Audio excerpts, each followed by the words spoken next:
السلام علیکم سامعین، 6 ذی القعدہ کی تاریخ شروع ہو چکی ہے، 26 مئی ہے۔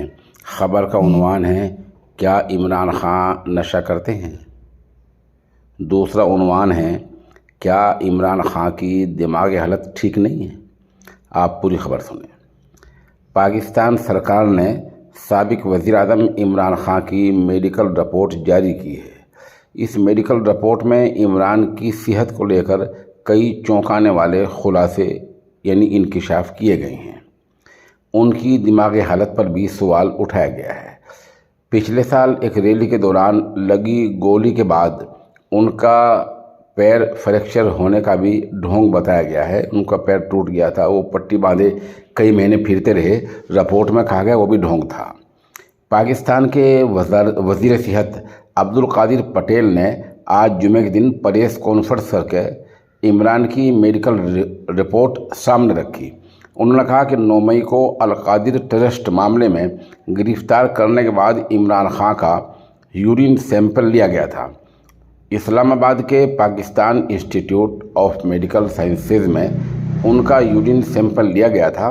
ان کی میڈیکل رپورٹ سے پتہ چلا ہے کہ وہ شراب اور کوکین کی طرح نشیلی چیزوں کا استعمال کرتے ہیں۔ عبدالقادر پٹیل نے کہا کہ سابق وزیر اعظم عمران خان کی میڈیکل رپورٹ کے مطابق ان کی دماغی حالت صحیح نہیں ہے۔ انہوں نے یہ بھی کہا کہ یہ آپ کے سابق وزیر اعظم ہیں جن کے بارے میں سینئر ڈاکٹروں کے 5 رکنوں پر مشتمل پینل نے کہا کہ ان کی دماغی حالت صحیح نہیں ہے۔ میڈیکل رپورٹ میں ڈاکٹروں نے صاف طور پر کہا ہے کہ جب ہم نے لمبے وقت تک عمران سے بات کی تو ان کی حالت ٹھیک نہیں تھی اور ہمیں لگا کہ دماغی حالت صحیح نہیں ہے۔ قادر پٹیل نے یہ بھی کہا کہ پچھلے سال ایک ریلی کے دوران گولی لگنے کے بعد عمران نے دعویٰ کیا تھا کہ ان کے پیر ٹوٹ گئے، ہڈی ٹوٹ گئی ہے، لیکن ان کی میڈیکل رپورٹ میں فریکچر کا کوئی نام و نشان نہیں ہے۔ کیا آپ کبھی کسی گھاؤ پر کسی زخم پر آپ نے پلاسٹر لگا دیکھا ہے؟